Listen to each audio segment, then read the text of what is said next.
Okay, so I might want to practice today. I want to start practicing today. I want to start practicing today. Yes. But frankly, I'm kind of lazy right now. I don't know why. So I I set some kind of like treats for me. I know it's kind of corny, but yeah, maybe want to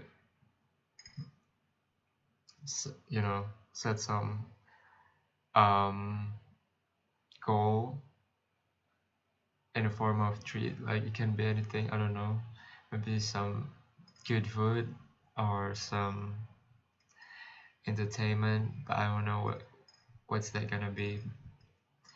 Um, and once I think about that, I immediately feel like slightly have intention to do the practice. Like really, like I can feel it in my head. Like it was like immediate um feeling for real. Once I have to practice now, but I'm lazy. Okay, maybe after I practice, I can go somewhere. I can do something that is entertaining. We'll do that. We'll do that for real. So, yeah. I wasn't like practicing that hard like yesterday. So today I have to pay the mortgage, practice harder. Um, yeah, I was understanding about this. Where where were I? I mean, where was I? Here we go. So I was learning about reputation, flip flip reputation, and then the importance reputation. Oh yeah, we're going to start with oh yeah, I haven't gathered my information for I mean source for my meta filing. It's okay, we can do that later.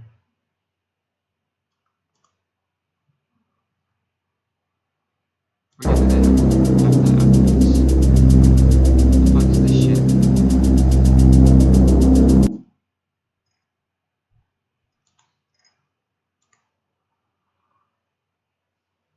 People, and we find that more.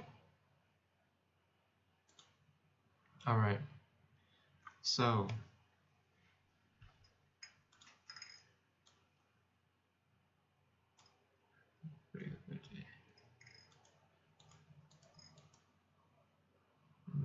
analyzing speakers argument structure, meta filing. I want to learn about whip speeches as well. There's a lot of things. Okay, but let's do the regular practice first.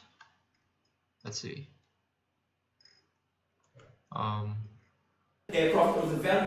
what motion is this?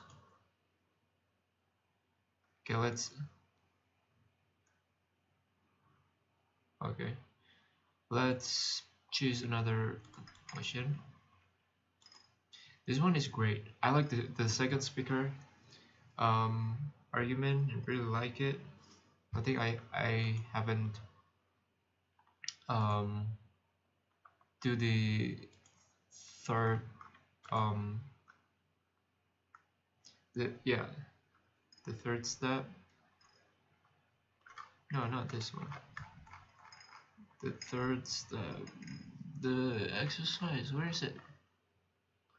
Regular exercise.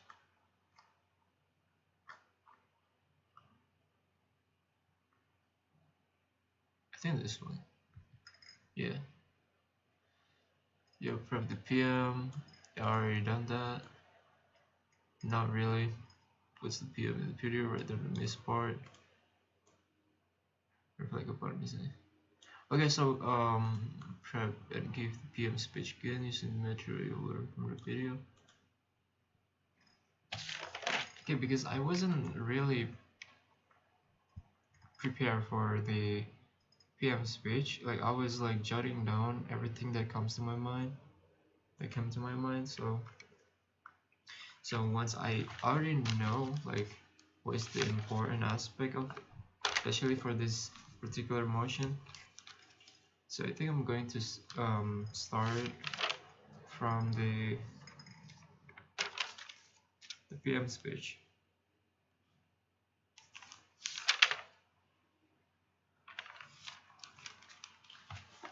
Yes. It hurts, you know, it hurts. Like, it feels like really hard to do. Not gonna lie, but I just have to do it, you know. Just have to do it. I don't see the reason why I don't have to do it. Okay, this house would ban international aid charities from using sensational, graphic, or overly emotional images of suffering. Boom. Where is it? Why is it in white? What the fuck, dude? Fuck you. What the fuck?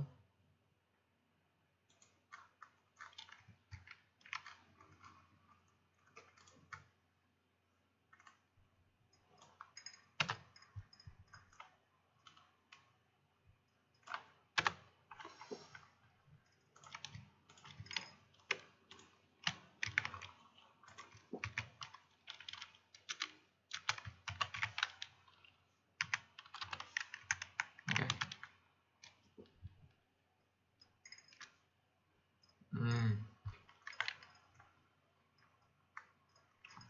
Alright, so we're going to prep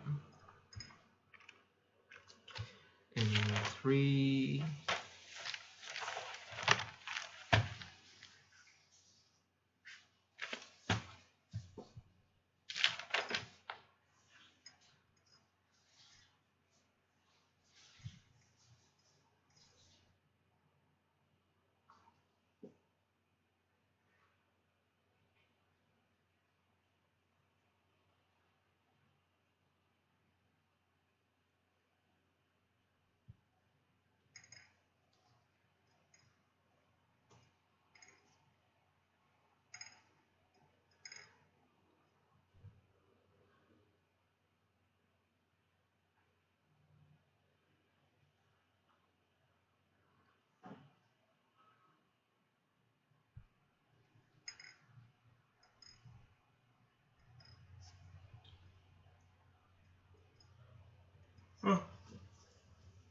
Oh, I don't know, I don't think. Okay, just going to switch to other motion, I guess. Because the OG in this motion is really bad, you know. He gives like sex tape analogy that doesn't, you know, have anything to do with this motion, you know. It's just like I think it's just spontaneous, like idea, you know. Oh, I think sex tape analogy is not really that, you know, doesn't resonate with anything, this motion.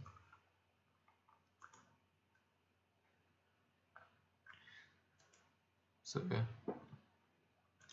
going to find, but the second speaker is great. This wire, you know, second speaker is the best of the opposition. I mean, the opening opposition. Okay, where is EUDC? Is it 2020, 2014? I think this one.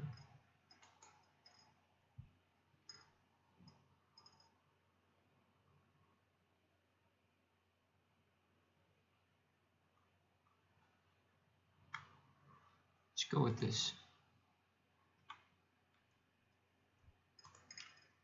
Okay, with motion, this house would introduce blindfolding. I don't know what blindfolding is. It's interesting though. I don't really know. So yeah.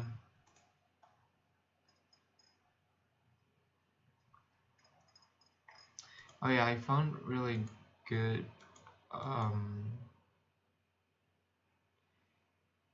topic that I want to that I think is gonna be helpful for me. It's about what if you don't know like how to address spec knowledge motions when you don't know the topic. Like this is interesting though. I looked up into that.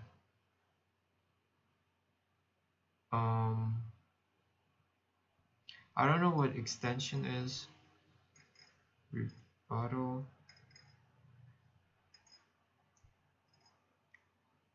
Structuring arguments, advanced training debate.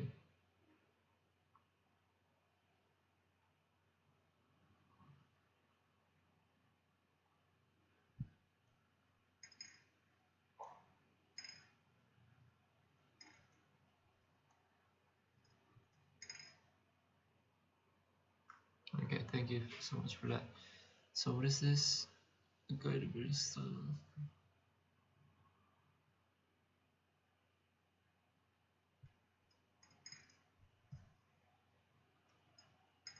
Debating motions. Motions at major tournaments by category.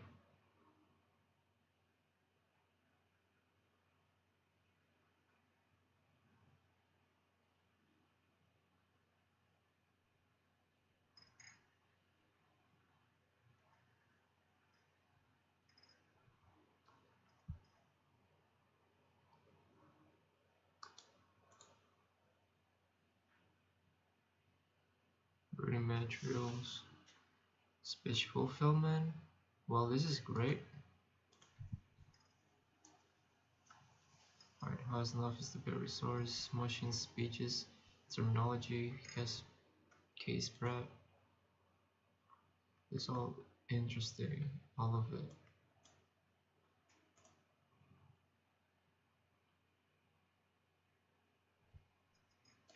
What do you mean I'm suggesting? The fuck am I suggesting?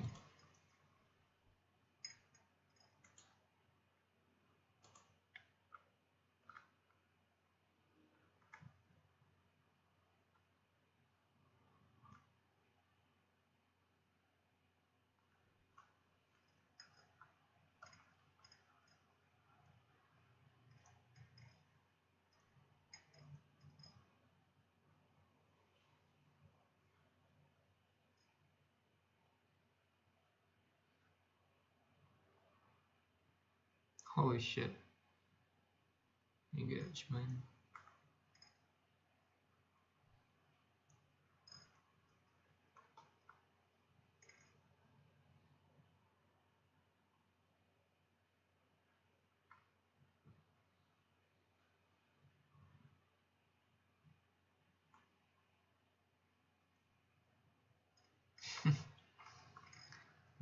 This is too much.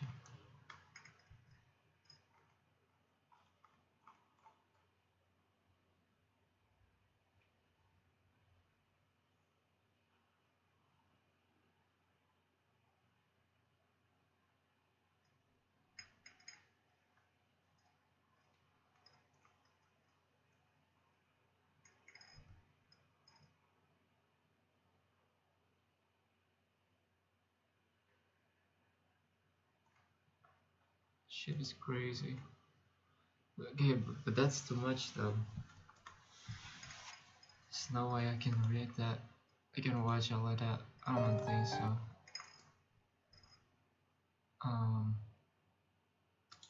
What's this?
Okay.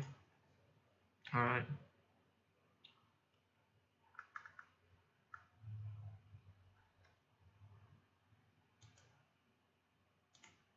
Okay, so we're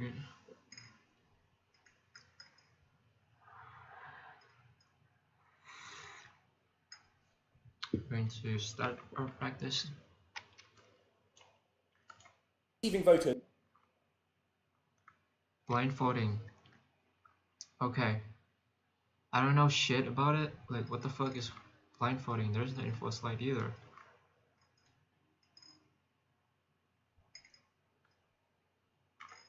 Audio sucks. Yeah, all of the audio from it was 2014, so yeah. Quarterfinals. My name is Ben Sprung-Kaiser. This house believes that Supreme Constitutional Court should not have the power to strike down legislation. I don't know shit about that, bro.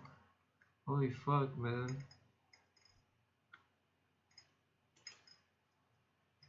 How about this? This also supports two.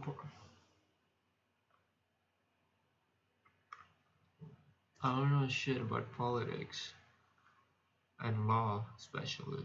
Fuck that shit.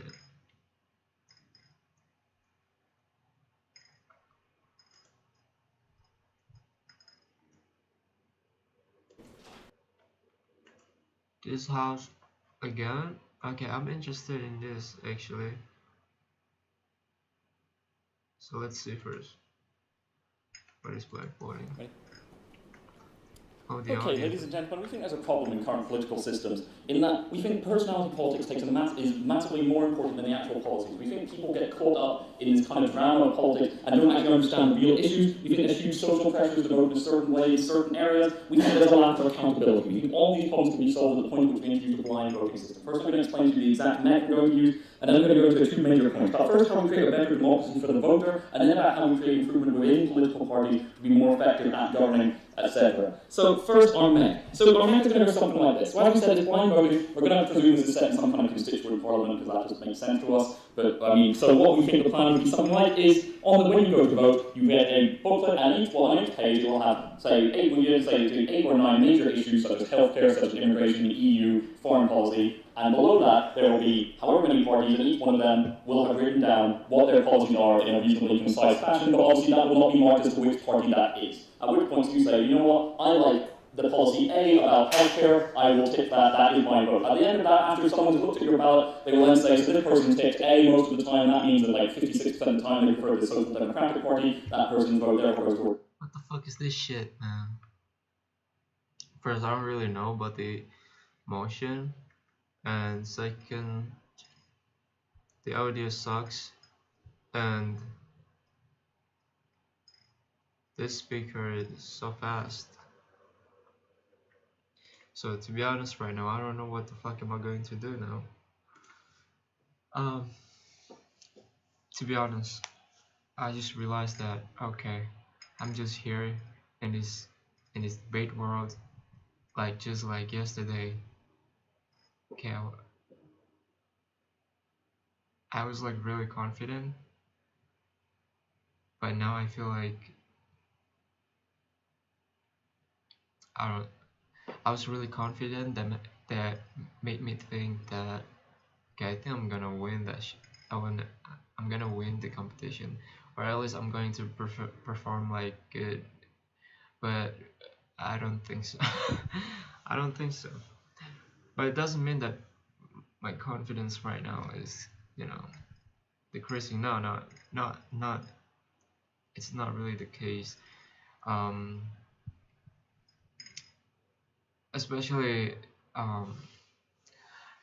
last night, I was, watching a live debate from, a live debate that was hosted by JDF, Jogja Debate Forum, and I was, I was really like struck by the, by the speaker, by the whole performance. Even though I didn't finish that, just because okay, this is too much. Like the debate about was about the empowerment player in the NBA, something like that. I don't really know much about it, right? What is the empowerment? There's an info slide for that though, but yeah, it's about policy. So it was like an open debate, right? So I watched in room 3 and then I immediately gave up because I don't really understand what they're talking about. First, speaker was too fast. I don't think I can catch up. I don't think I can understand it. Like, it was too fast and I don't I don't understand that. Okay? It was just too fast. I cannot fully understand it. So, yeah. But I'm trying my best right now to give my best performance, but my concern is I am afraid that I will get motion like about politics that I don't really understand, like blind voting. The fuck is blind voting? What is that? I don't really know that.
Really tired.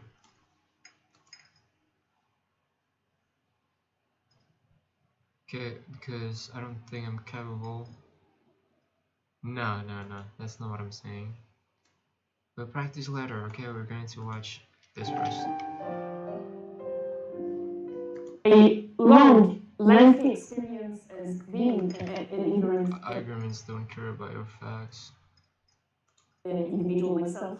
I have some thoughts on this. So this is what we're going to focus on today. However, I would like to start with a few important disclaimers for this workshop. Can we go to the next slide, please?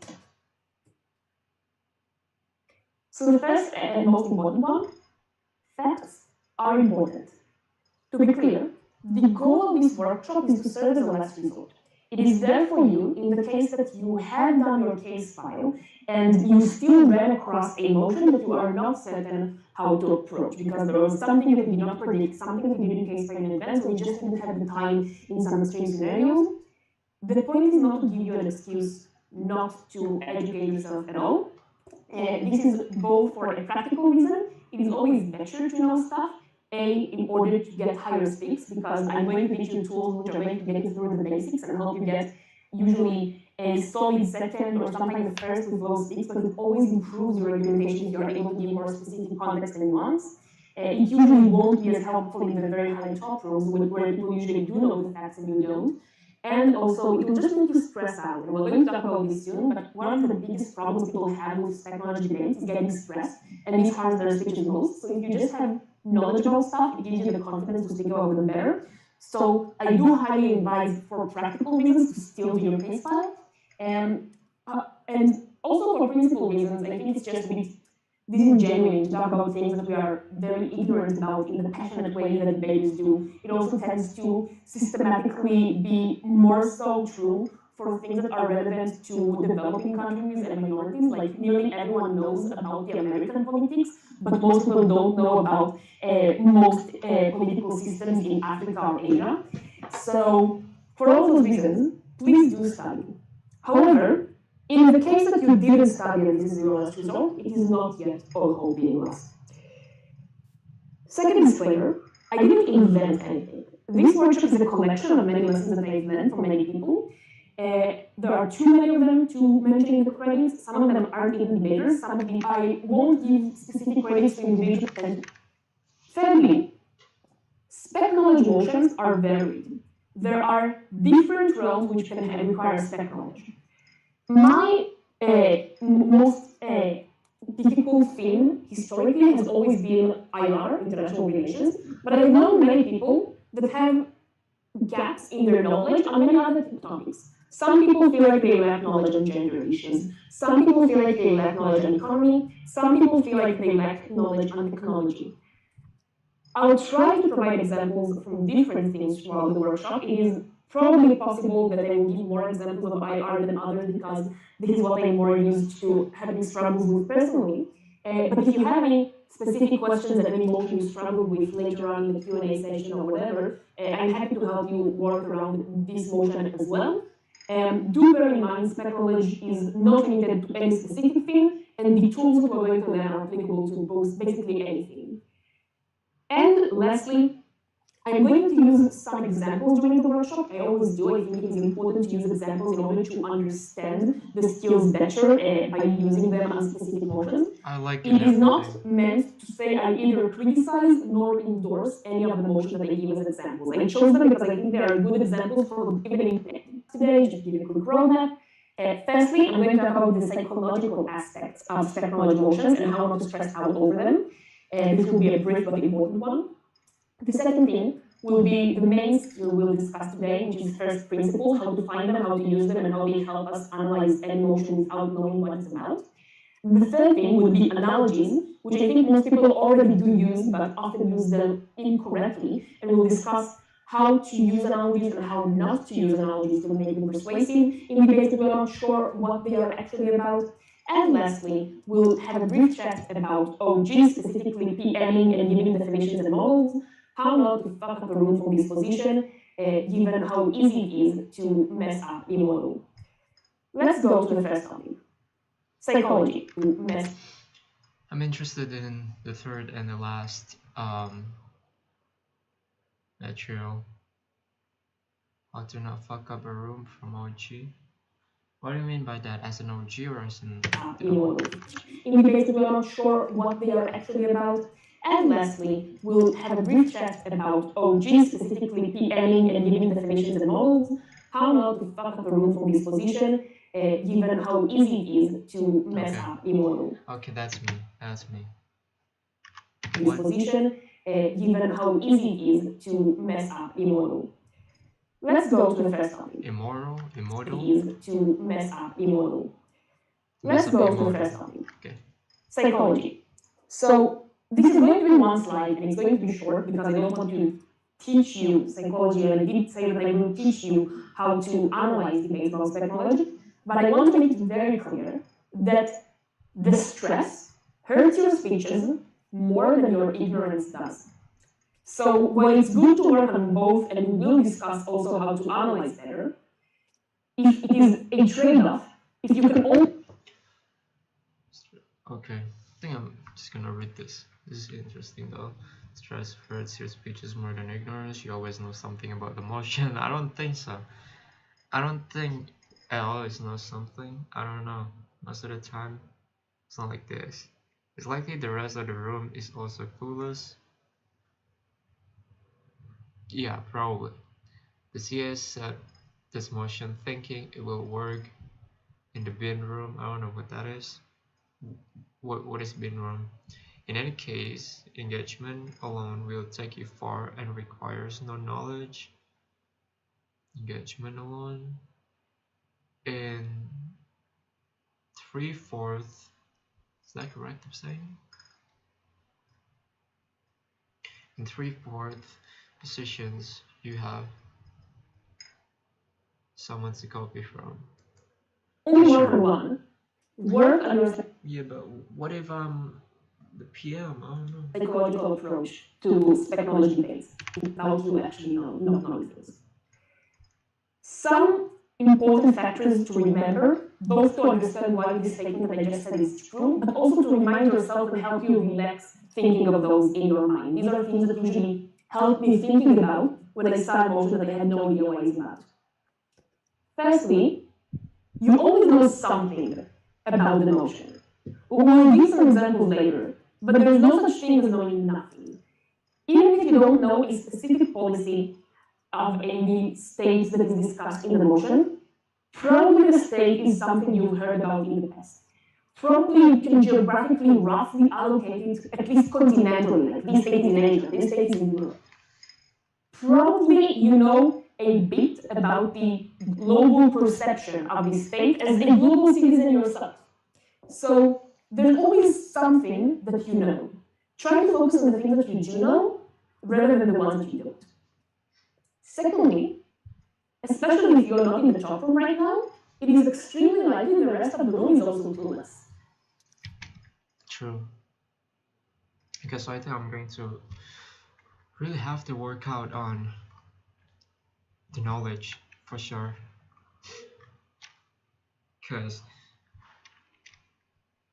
I don't know, this is important, man. How can I find that? Please just give me like resource that I can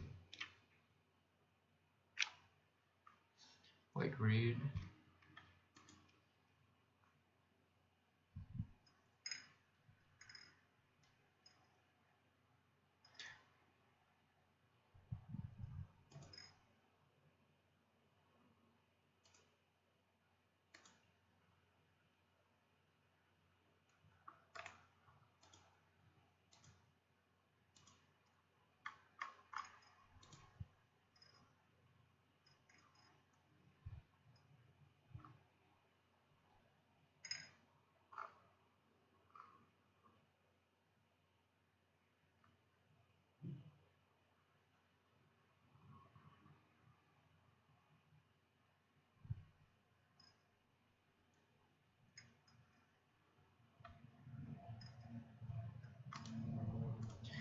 How to matter prep.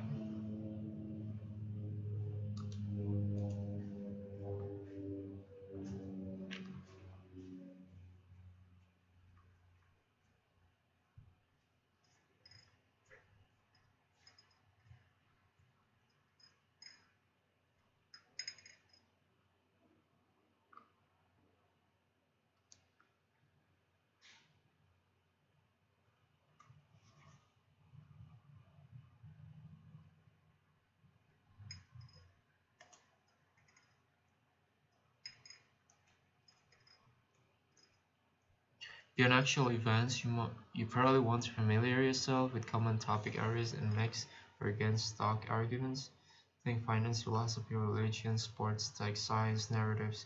Keep running dog of key mix and extension ideas versus do a bunch of motion preps. Here tell you.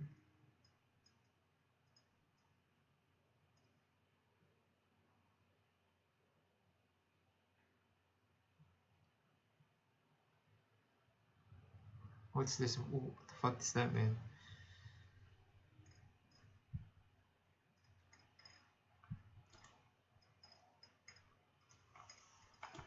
What is stock argument?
Oh shit, this is great though.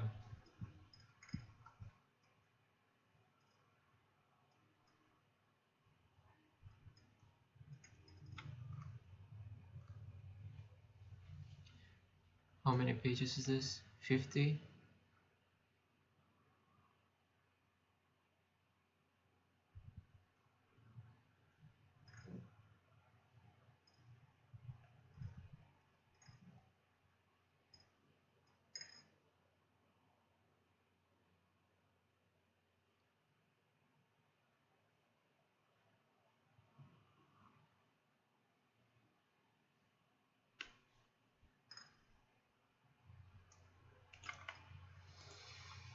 Okay.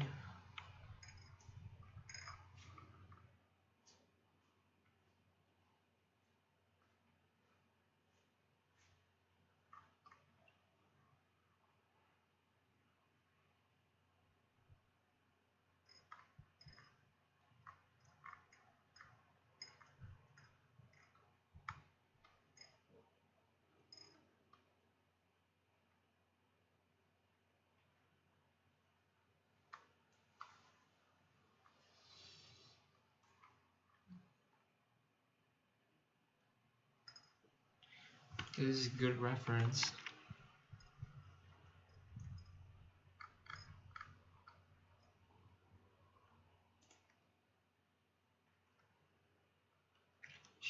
A lot of the resources are in a form of like workshop, which is like it takes a lot of time. Okay, I might need Okay, hi everyone. It seems like our participants list is kind of stable. Yeah.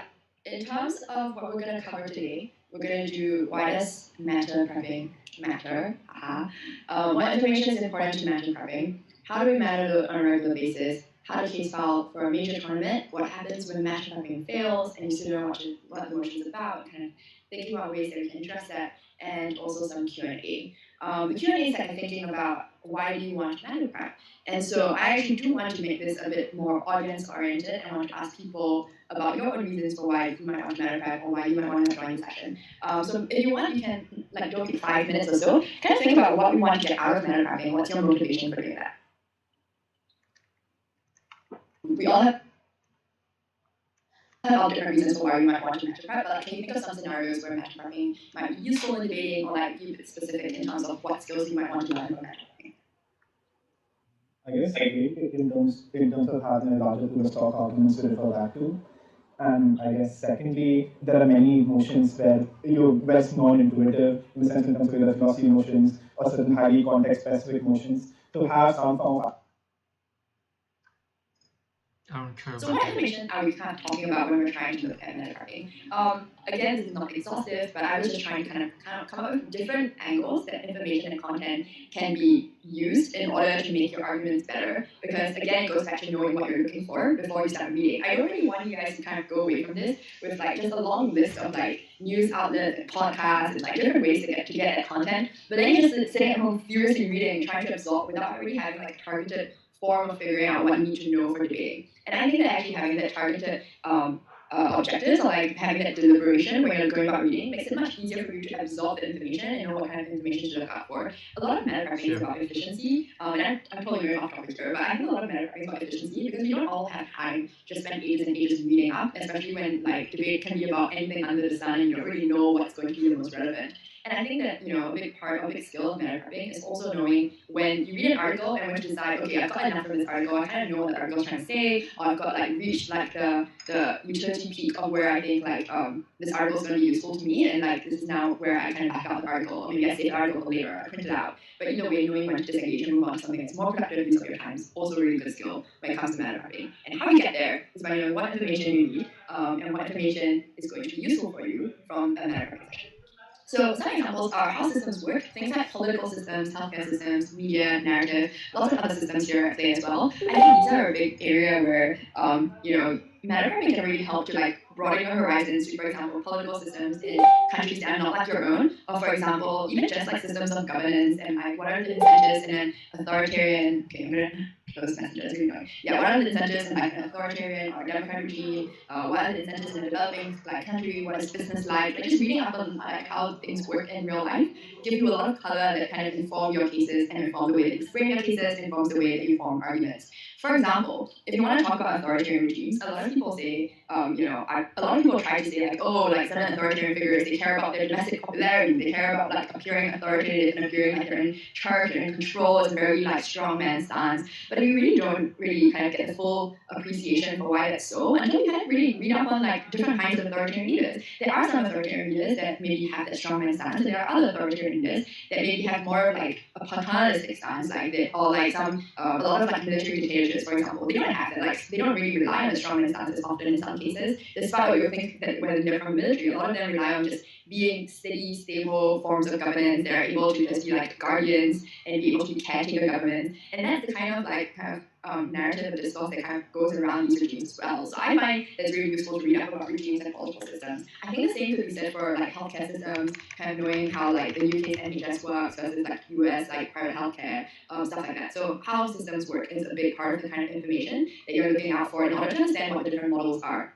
I know one example is that Singapore innovators very often always just say, we want to adopt the Singapore model for everything, for healthcare, for insurance, for education, everything. It's always just the Singapore model. And obviously that's because I find the second area where I think information can be useful is in terms of active incentives, how they're likely to respond, what their preferences are. This is obviously useful for like active debates, but I also think it's really useful if you're able to have like concrete examples to show their revealed preferences for what actors actually care about. And I think that actually is the kind of stuff that like breaks the deadlock in many debates, and it's also the kind of stuff that helps you to kind of do that actor-specific analysis that often comes out in either rebuttal in deputies or in extensions in member speeches. You kind of want to zoom in on actors to show how they were likely to respond to this and why, for example, being strict with them will cause them to respond in a positive way rather than cause them to respond through backlash and worsening the situation, or vice versa if you're on the other side of the motion. So those kinds of arguments only come about when you know how actors have already acted in the past, and then you can kind of throw in some examples to kind of make your case more persuasive. So one example that I find is really useful, and I'm actually really bad at, is like sports motions. When you think about fans and whether they're going calling them out is going to cause them to like harden their stance even more in terms of, for example, racist attacks or like attacks against another team or another player, or how you're going, or what's the kind of model that causes them to feel like the team can kind of rein him in and kind of reduce and de-escalate the kind of that situation. And in terms of backlash, how bad can really escalate it? Like, for example, football games when people are drunk and rowdy. You really need examples and instances of where this has happened in order for it to kind of sound persuasive. Don't look at me for those examples. I'm not good at sports motions and sports examples, but it's definitely something that I would like to meta prep on. And I think that those make it more persuasive, especially because generalizations very often are not persuasive. That's something that equity tells us all the time, not just for equity reasons.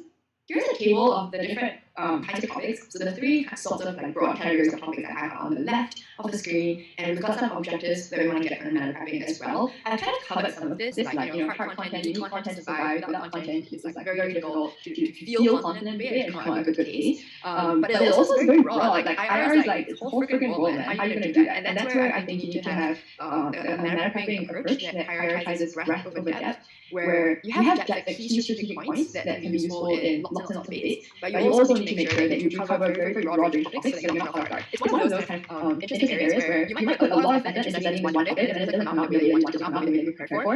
You're like, all the effort doesn't really all make it attention. And so what you want to do is kind of get small bits of manageable information about your thinking into life, and then try to put there some kind of underlying systemic logic through the practice, through like IRU, things that you can use, broad rules that you can then generalize very well.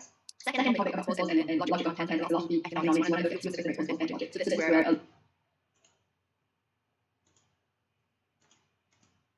a lot of podcasts like Freakonomics, Planet Money, that kind of stuff comes into play, a lot of philosophy stuff as well. There's tons of thought experiments that happen in philosophy that are very useful as intuition comes, for example. That's the kind of thing you want to read up on to kind of firstly understand the logic of that field from people who have spent a lot more than just 15 minutes prepping for it, and secondly then coming up with ways to condense that information and articulate that information in a very quick and concise and understandable way. So a lot of this is kind of taking a huge amount of content and trying to refine the way that you put your message out about it and kind of craft certain cases that you can use later on that are very, very clear. So that's one way of matter prepping as well. It doesn't always have to be about reading lots of articles. It can be kind of reading a few books and like longer pieces and thinking about it and thinking about how you would translate that into speech, how you translate that into debate land to make it palatable and persuasive to the average judge. And lastly, in terms of lived experiences, this is where I think, I mentioned before, I think people are matter prepping the wrong way. So I think a lot of lived experience is kind of and lastly, I want to kind of make the case for, some non-conventional things about mental health. It doesn't have to be like long paragraphs and bullet point lists of things. If you're a visual person like I am, I find maps really, really useful. I'll go into more detail about this later. But I learned this from Bethany Gary, who once gave us a lecture on Middle East, and the first thing she did was print a map without the country names and asked us to identify each country. And you'll be surprised at how much, or maybe you wouldn't be surprised, at how little we know about these things. Maps are so useful in any IR and geo all around. You can infer so much from a map. Other than that, visual guides, like I think I once had a guide of like the US, because I did a lot at like around like Trump years, but also around the time of like printed buses Trump. So we had a lot of maps. Moving on. Okay, and then how do we matter prep for a major then? So let's assume that like the matter prepping AHA kind of succeeds. You read on a regular kind of basis, or you listen to a podcast. Alright, I already have my meta file. Just have to filter it again. Which one is the most relevant to for my competition, because it's not really that serious competition, I guess, in the UDC. Most of them are novice just like me, so yeah.